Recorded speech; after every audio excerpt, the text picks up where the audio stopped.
तो हेलो दोस्तों, कैसे हैं। आज हम बात करेंगे क्लास 12 के चैप्टर नंबर 1 हिंदी के ऑब्जेक्टिव क्वेश्चन को हम देखने वाले हैं, जिस चैप्टर का नाम है बातचीत, जिसके लेखक कौन है, बालकृष्ण भट्ट। तो इसमें हम टोटल ऑब्जेक्टिव जितना भी बनता है उन सभी ऑब्जेक्टिव को हम इस वीडियो में देखने वाले हैं। तो चलिए बिना टाइम गवाए वीडियो को स्टार्ट करते हैं। अगर हर दिन आपको 400 प्लस नंबर चाहिए तो आप ज़रूर से सब्सक्राइब जरूर से कर दीजिएगा। तो चलिए स्टार्ट करते हैं हम फर्स्ट क्वेश्चन से।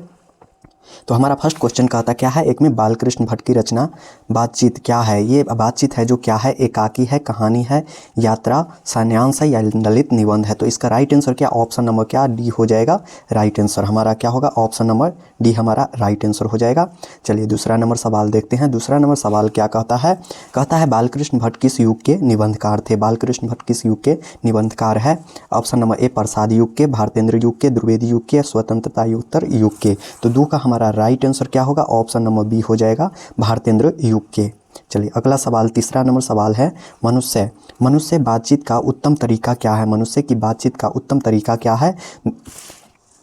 विनम्रता पूर्वक बातचीत करना, तर्कपूर्ण बातचीत करना, भीड़ से बातचीत करना या अवाक होकर बातचीत करना। ऑप्शन नंबर इसका डी हो जाएगा क्या, अवाक होकर बातचीत करना। ऑप्शन नंबर डी हमारा राइट आंसर हो जाएगा।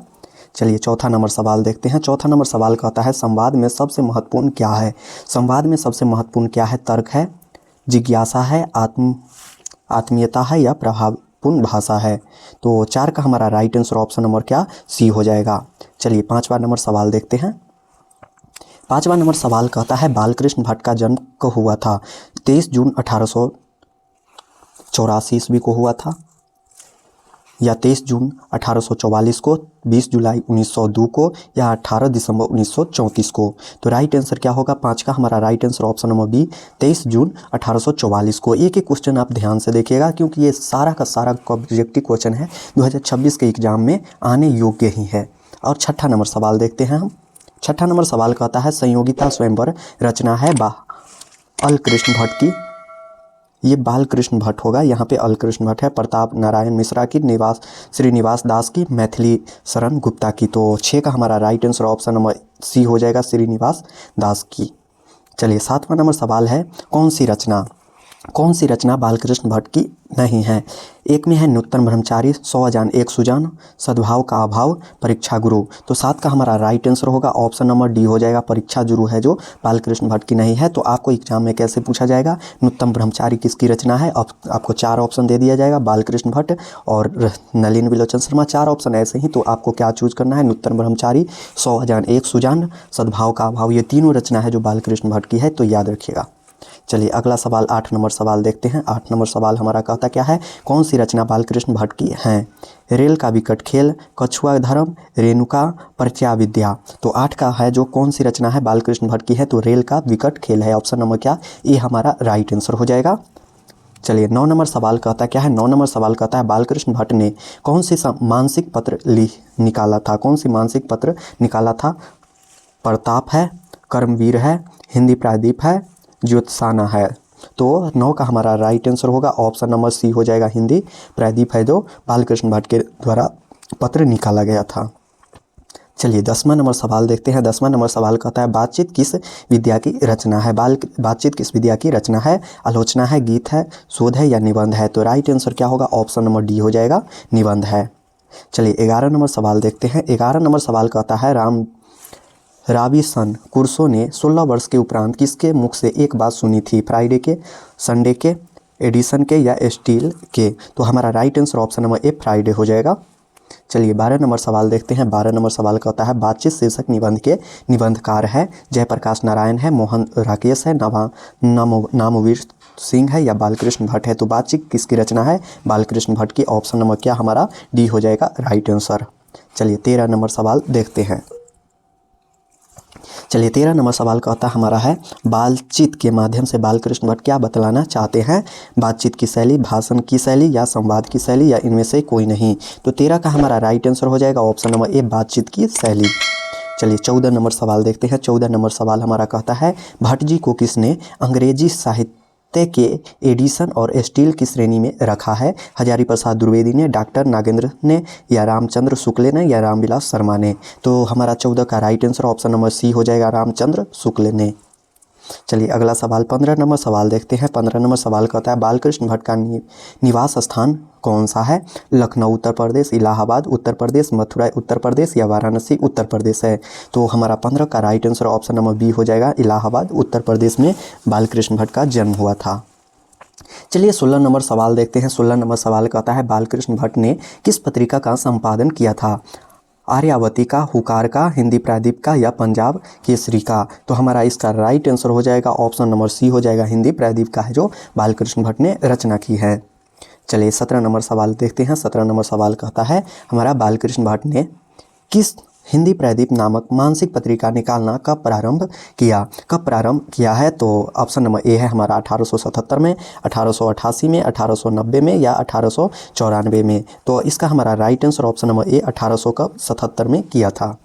चलिए 18 नंबर सवाल देखते हैं। 18 नंबर सवाल हमारा कहता है कौन सी रचना बालकृष्ण भट्ट द्वारा रचित नहीं है? यहाँ से फिर से पूछ लिया कौन सी रचना है जो बालकृष्ण भट्ट द्वारा रचित है ही नहीं। पद्मावती है, वेणी संहार है, मेघदूत है, मेघनाथ है। तो इसका आंसर 18 का आंसर जरूर से आप कमेंट बॉक्स में बताइएगा क्योंकि ये क्वेश्चन दोबारा से आया है। चलिए 19 नंबर सवाल देखते हैं। 19 नंबर सवाल कहता है कौन सा उपन्यास बालकृष्ण भट्ट द्वारा रचित है? मौला आंचल, गोदान, 100 जान 1 सुजान, अंतराल। कौन सी रचना है जो बालकृष्ण भट्ट द्वारा यहाँ पे रची है? तो कौन सा है? 100 जान 1 सुजान, ऊपर भी आपको मिला था सवाल। चलिए 20 नंबर सवाल देखते हैं। 20 है नाटक के प्रारंभ में होने वाले मंगल पाठ को क्या कहते हैं? भजन कहते हैं, नांदी पाठ कहते हैं, मंगलाचरण कहते हैं या आरती कहते हैं? तो इसका right answer option number B हो जाएगा। क्या right answer option number B, नांदी पाठ कहते हैं। 21 नंबर सवाल देखते हैं। 21 नंबर सवाल कहता है रॉबिन्सन क्रूसो को कब तक मनुष्य का मुख देखने को नहीं मिला था? 10 वर्ष, 12 वर्ष, 16 वर्ष या 18 वर्ष? राइट आंसर क्या होगा? ऑप्शन नंबर सी हो जाएगा, 16 वर्ष तक है जो नहीं मिला था। चलिए अगला सवाल देखते हैं। 22 नंबर सवाल है बोलने से ही मनुष्य के रूप का साक्षात्कारता होता है यह किसने कहा था? एडिसन ने, बेन जॉनसन ने, स्पेसन ने या मिल्टन ने? तो इसका हमारा राइट आंसर क्या होगा? ऑप्शन नंबर बी हो जाएगा, बेन जॉनसन। चलिए 23 नंबर सवाल देखते हैं। असल बातचीत सिर्फ 2 व्यक्तियों में ही हो सकती है यह किसका मत था? एडिसन था, बेन जॉनसन का, मिल्टन का या स्पेंस का? तो हमारा इसका राइट आंसर हो जाएगा ऑप्शन नंबर ए, एडिसन का। चलिए 24 नंबर सवाल देखते हैं। एडिसन के अनुसार क्या कहता है यहाँ पे? एडिसन के अनुसार बातचीत कितने लोगों के बीच हो सकता है? तो 2 लोगों के बीच, 3 लोगों के बीच, 4 लोगों के बीच या 5 लोगों के बीच? तो इसका राइट आंसर होगा ऑप्शन नंबर ए हो जाएगा, 2 लोगों के बीच ही बातचीत हो सकता है। अगर तीसरा आदमी आ गया तो वो बातचीत नहीं, एक तरह से टोला में सभी तरह हल्ला हो जाता है, उस टाइप का हो जाता है अगर 2 व्यक्ति से ज़्यादा व्यक्ति अगर जान जाता है तो चलिए अगला सवाल देखते हैं। 25 नंबर सवाल कहता है बातचीत से मन किस प्रकार का हो जाता है?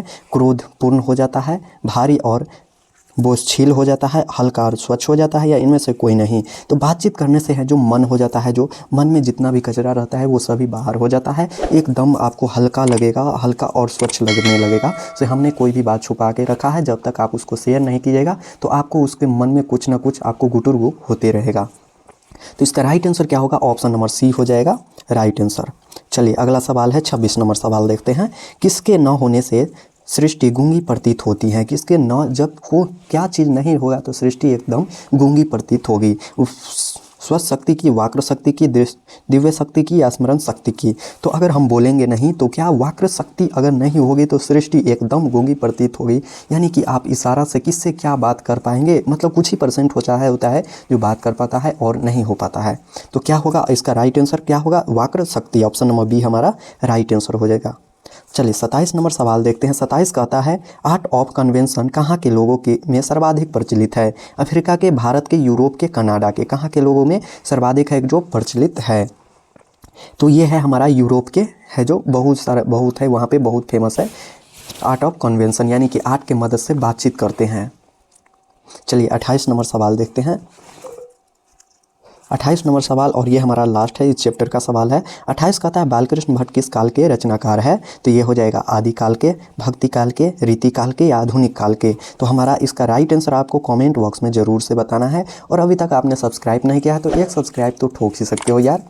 तो चलो मिलते हैं नेक्स्ट वीडियो में। और नेक्स्ट चैप्टर हमारा चैप्टर नंबर 2 होने वाला है, और वो 2 चैप्टर का क्या नाम है वो आप कमेंट में ज़रूर से बताइएगा, जिससे आपका, अगर आप कमेंट में बताते हैं तो आपका एक्सपीरियंस भी बढ़ेगा, हाँ मैंने सही बताया है। तो इस टाइप का आपको कॉन्फिडेंस भी मिलेगा, ऑब्जेक्टिव मारने का भी कॉन्फिडेंस मिलेगा। तो इस तरह से आप प्रैक्टिस करते रहिएगा। 1 से 2 बार अगर आप ये वीडियो देख लेते हैं तो एक चैप्टर के आपको पढ़ने की ज़रूरत ही नहीं पड़ेगी, और सारा का सारा ऑब्जेक्टिव आप इसी में सोल्व भी कर सकते हैं। आपको इसी में से एक ऑब्जेक्टिव, आपको 1 से 2 ऑब्जेक्टिव आपको एग्जाम हॉल में यहाँ से देखने के लिए मिलेगा। तो इसीलिए वीडियो को आपको डेली हर सब्जेक्ट का वीडियो आपको इसी चैनल पे मिल जाएगा, तो वो ज़रूर से देखिएगा। और हर सब्जेक्ट का मिलेगा आपको, हिंदी हो गया, बायोलॉजी हो गया, केमिस्ट्री हो गया, फिजिक्स हो गया, मैथ हो गया, इन सभी का ऑब्जेक्टिव आपको मिलता ही रहेगा। तो अभी सब्सक्राइब कर लीजिए। तो मिलते हैं नेक्स्ट वीडियो में। जय हिंद।